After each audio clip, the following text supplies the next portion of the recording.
Le modèle de base de la quantité économique à commander. Ou en anglais, on va dire Economic Order Quantity. Ou simplement en termes de représentation, on va dire Q étoile. Le modèle de la quantité économique à commander repose quand même sur différentes hypothèses. La demande est déterministe, ce qui veut dire elle est connue et constante, donc ne varie pas, sur un horizon infini. Ça se répète tout le temps. Le coût de passation de commande ne dépend pas de la taille des lots. En pratique, cette hypothèse se vérifie. Cependant, on va avoir un coût de passation de commande en fonction de différentes familles de produits. Le coût de stockage est linéaire, c'est une droite, et dépend de la quantité en stock et du temps de stockage. En pratique, cette hypothèse se vérifie. Pour le modèle de base, on ne considère aucune remise ou escompte de quantité. Bien entendu, en pratique, il y en a des remises ou escomptes de quantité. On va relaxer cette hypothèse plus tard. Le lot est livré en entier. Je commande Q unités, je reçois Q unités. Le délai de livraison est nul. En pratique, on ne retrouve pas ça, on s'entend. Cependant, ici, le délai de livraison nul comme hypothèse pour simplifier la représentation. Ce n'est vraiment pas compliqué de relaxer cette hypothèse. Aucune pénurie n'est permise comme hypothèse, ce qui fait en sorte qu'on n'a pas à estimer un coût de pénurie. On gère un article à la fois. En pratique, il se peut très bien qu'auprès d'un fournisseur en particulier, on puisse commander 2, 3, 4, 10 articles auprès de lui. Il y a une façon de gérer plus d'un article à la fois. Cependant, comme hypothèse, on fait comme s'il s'agissait d'un seul article à la fois qu'on puisse gérer. Avec ces hypothèses de base, on va obtenir le genre de comportement suivant pour ce qui est des stocks. L'axe du temps et d'autre part, la quantité en stock. Avec les hypothèses de base, étant donné que le lot est livré en entier et que considérant que la demande elle est connue, déterministe et constante, ne varie pas, ça fait en sorte que le niveau de stock d'un article, la quantité, elle diminue de manière constante. Et étant donné que le délai de livraison est nul, il vaut mieux commander et recevoir quand le stock est à zéro. Quand le stock est à zéro, on passe la commande. Une commande de combien? Une certaine quantité, Q unités, qu'on reçoit maintenant et on la reçoit en entier. Ce qui fait en sorte que le niveau de stock de l'article remonte à la valeur Q unités. Puis la demande, elle est déterministe et constante et ça fait en sorte que ça diminue toujours au même rythme.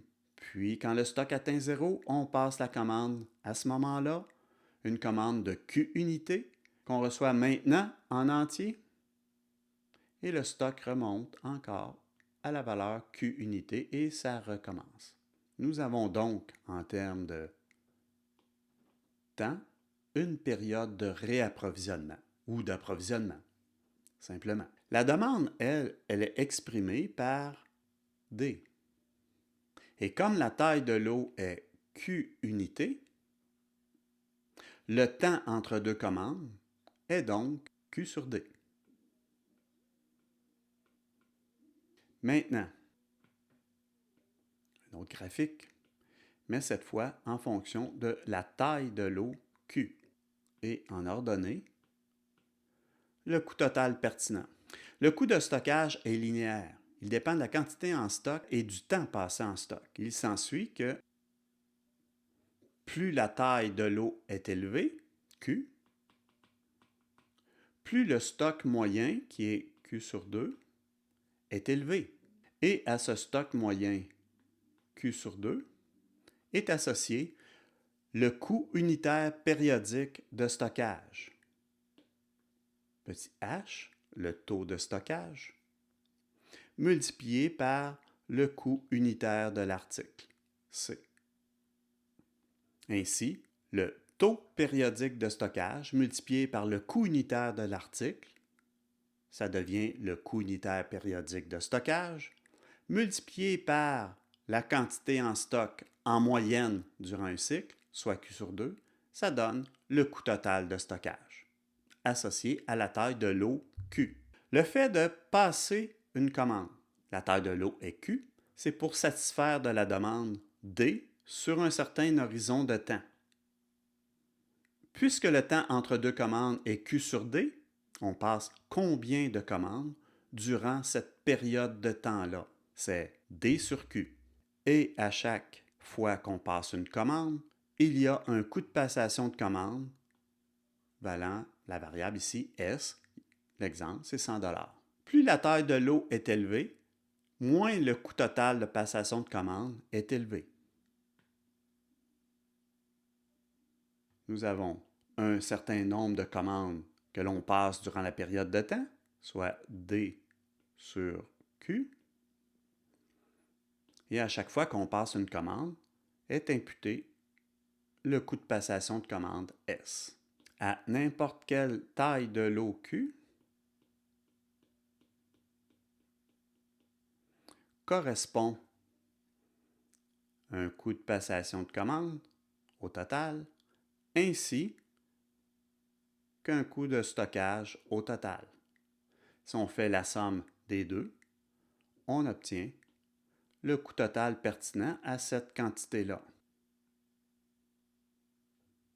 Et en répétant pour chaque quantité Q, 1, 2, 3, 10, 20, 30, 40, 50, 100, 200, 300, ainsi de suite, on obtient le coût total pertinent.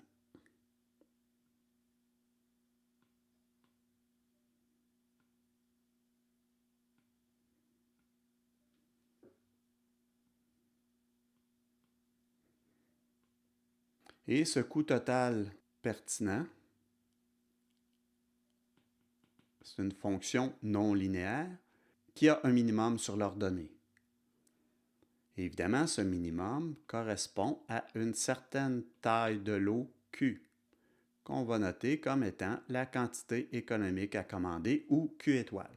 Et ce n'est pas un hasard si le coût total pertinent minimum est au croisement du coût total de stockage et du coût total de passation de commande. Pour notre exemple, la taille de lot optimale, Q étoile, c'est obtenu comme étant la racine carrée de 2 fois le coût de passation de commande S fois la demande D divisé par le coût de stockage unitaire périodique, soit petit h fois C. Et ici, en remplaçant dans la racine carrée, évidemment, S par 100 $ et D par 12 000 unités par année, petit h, le taux périodique de stockage par 0,24 par année, soit 24% par année, et petit c par 10 $ l'unité, nous allons obtenir une taille économique de 1000 unités. Autrement dit, c'est à 1000 unités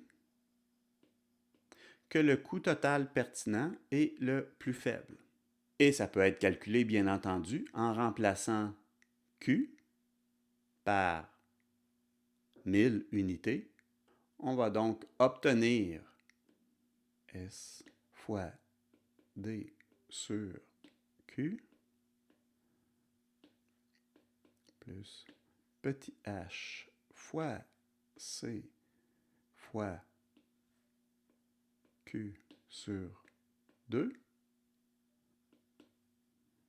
On va obtenir 1200 $ par année plus 1200 $ par année, soit 2400 $ par année. On voit que les deux parties